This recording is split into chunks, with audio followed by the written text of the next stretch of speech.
Previously on T-Man 978.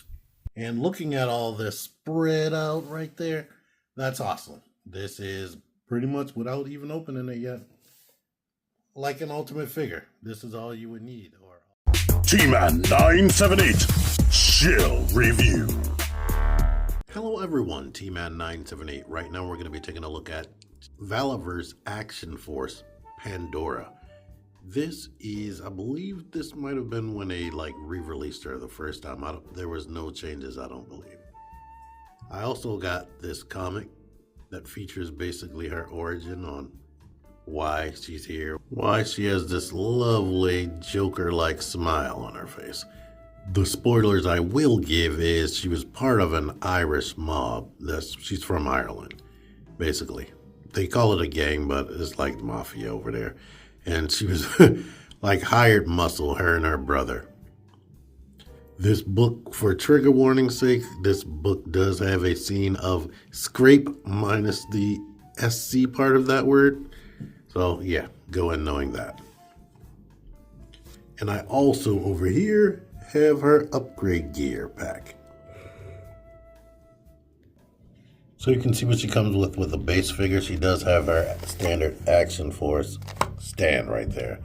She has a scarf, this vest right here with the two holsters. I'm going to show all this on her. She has the hands besides the fists that are on her. She has cupping hands, knife holding hands, or just anything like cylindrical holding, and the gun holding hands. She has the typical standard knife you've probably seen several times, a sickle, the knife holster belt, two pistols, and this suppressed SMG right there.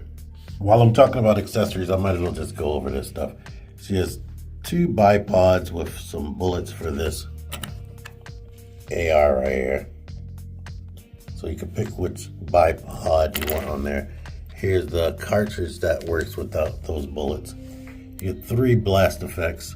One that just fits over the barrel and two that fits in the barrel. I guess they are for these two pistols right here that are actually stylized and painted specific to her. Smoke effects, the same knife again, but more stylized and painted. A machete, a black knife holster, and there's a chance if you buy this set, there's a chance that you'll get a bloody version of this head right here. So there we are.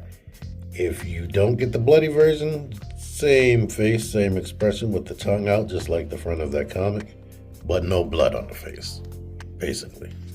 Oh yeah, and she gets a different, more armored up vest right here. It has less cleavage showing, not that she has a lot of cleavage, but her chest isn't exposed. But she does have this scarf option to cover that up, by the way. Before we arm her up, I'm going to do a close-up on her on the base level without the gear on. I love this face. The female figures in this line, and I haven't had all of the figures in person. The females being so different, they have more personality to me as far as the figures. So they were the main thing that got me to jump in. But now I do have a few other figures. As you can see, she is muscular, but so are the other figures, honestly, the other females. I don't think they have, all the females pretty much have a similar body as this body, and a body with the tactical shirt on. But they're all buff, or very athletic build, I should say. She has these wraps, and as you can see, the wraps on the hands are actually painted to look more dirty, but she does have some dirt wash in the wraps right there. Peg hole in the back. The tactical pants, boots.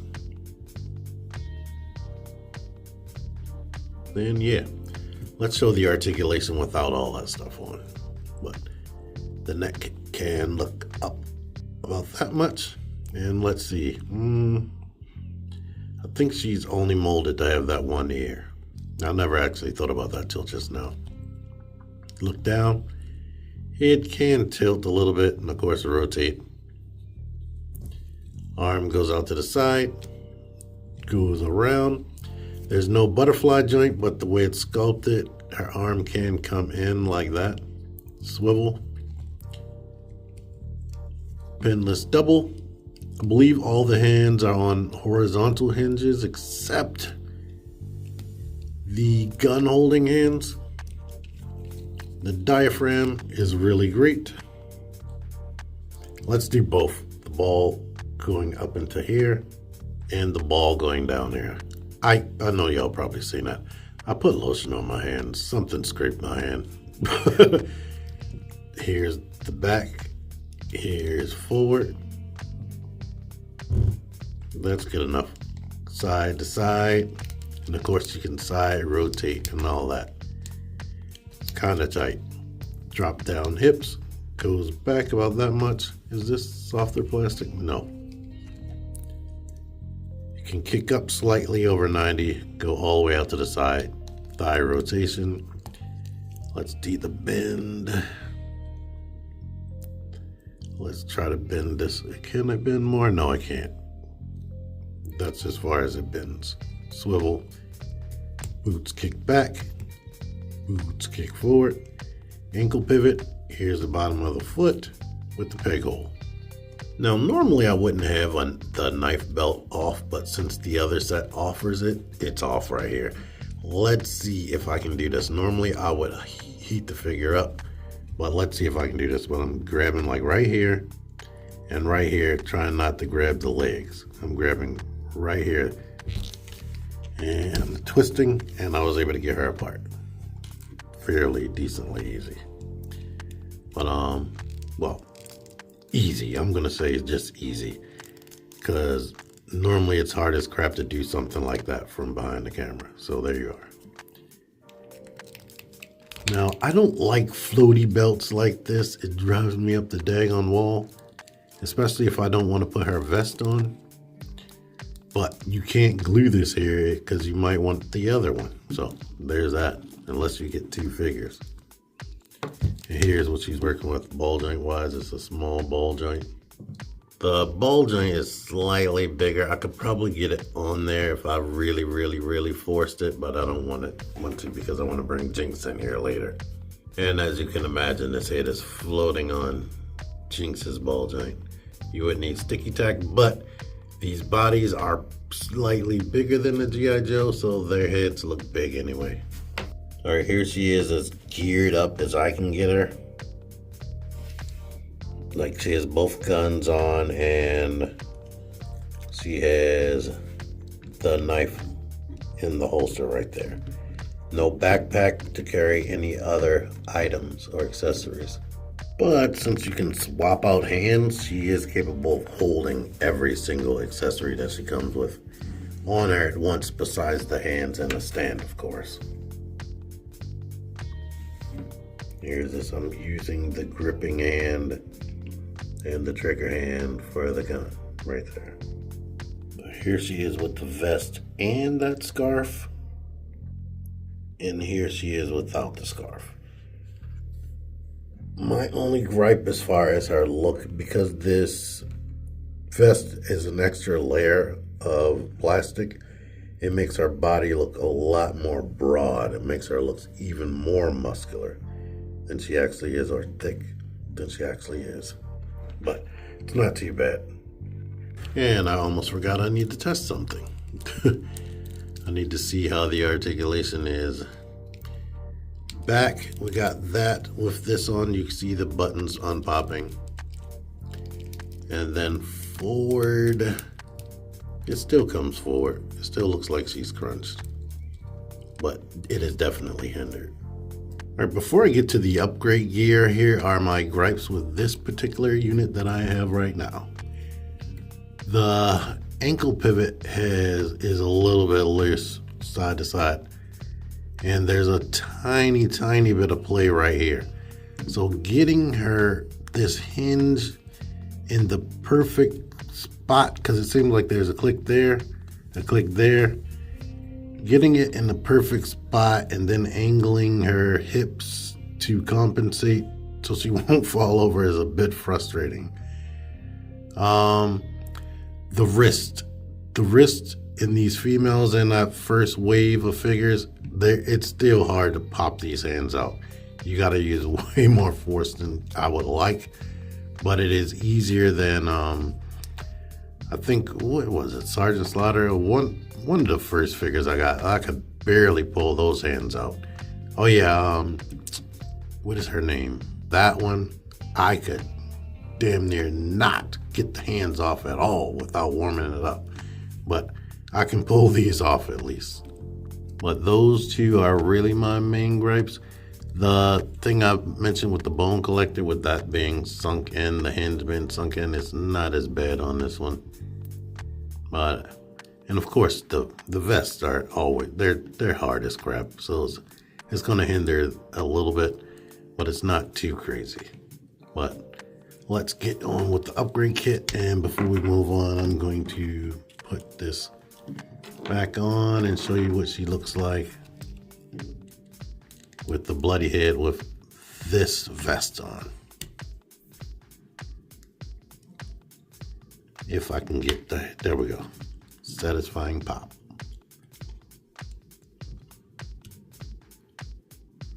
But here she is with this bloody head and that on. Bloody head minus the scarf. Alright, the last thing to show off is her all geared up in the upgrade gear. So here she is with the machete, the new vest that is covering up her chest a little bit more, the bloody head, which is something you might not get, the knife on the new belt right here, here's the back of the vest, and here's this just in case. Yeah, I didn't dwell on the tattoo too much, but just in case somebody was interested, and it does go all the way around. So there's that. And I did zoom in on the one on the back of her head. This gun right here, I put on one of the bipods. And this one, you have to put the blast effect over top of the barrel because it's too small to have the barrel go inside. I mean the port. It's too small for the peg to go into the port because there is no port. And you know what I'm saying. Good night. I hate. The older I get, the worse I get with stuttering and verbal tics. I guess this has a peg on it. It goes inside of that hole. I had to watch somebody's video to know this. Because I was like, what the heck do I do it with this? Because that hole is so small.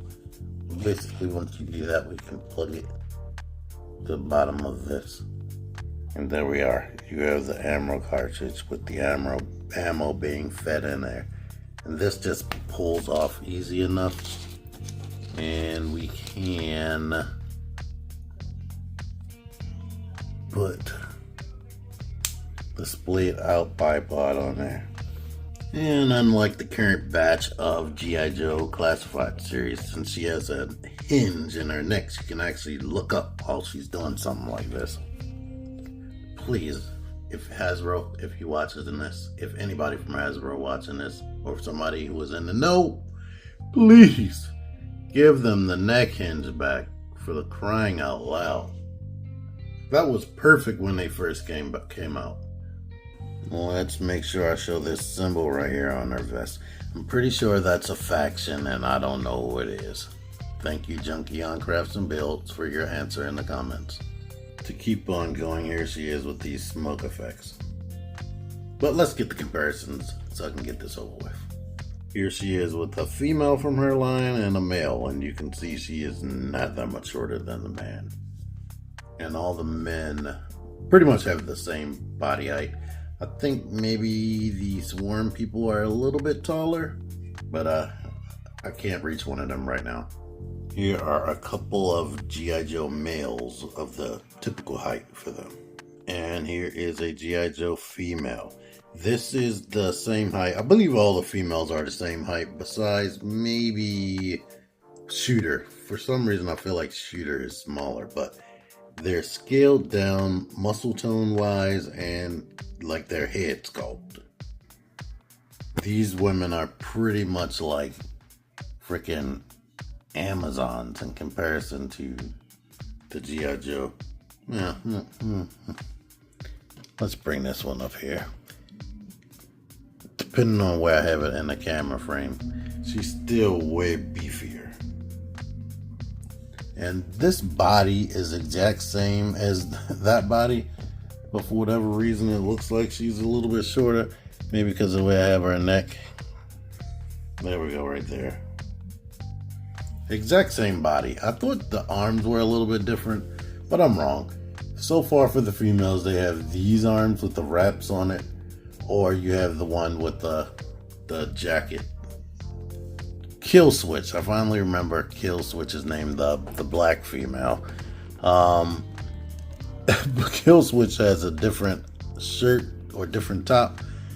These two, no, she's a variant, so that's my fault. But now I have three of the same body, which is crazy. Kill Switch has a different outfit from what I can remember. Maybe she has the same legs, but she definitely has a different torso. But you can watch my individual reviews for them. I have, now that I've reviewed her, I have a review for all the females. They do have different vests, or if they have the same vest, it's a different variation, like different holsters on the front. But either way, I really enjoy this figure. I've been messing with her. I pretty much have not put her like completely up. I've had her somewhere close since I bought it last year.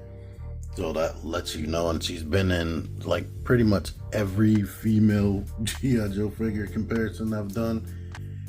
So give my G.I. Joe Classified Series playlist a look. So yeah, I've been having fun with her. Things that I mentioned are nitpicks, but you could pay attention to certain stuff that I mentioned, like the ankles. Like I got her standing up in this pose. It's just, you just got to get to that sweet spot, which is annoying sometimes. But really great figure. I'm happy with my purchase. I'm happy with the purchase of the upgrade gear, and I was super duper lucky. I don't know what's the odds of me actually getting this, but the first one I picked, I got this. Some people have bought multiple of the upgrade gears and still didn't get this. So yeah, I suggest just painting the crap yourself, to be honest. But anywho, thank you for watching this. Until next time, T-Man978 out of here. Link in the description. I have an Action Force sales list on Amazon. I'm going to put that link in the description. Figure action. That one's me. Join the Syndicate Toy Hunters Facebook group. Link in the description. Click the videos. Click the videos, baby. Click the videos. You should really click these videos. Click the videos. Click those videos, baby. Click the videos.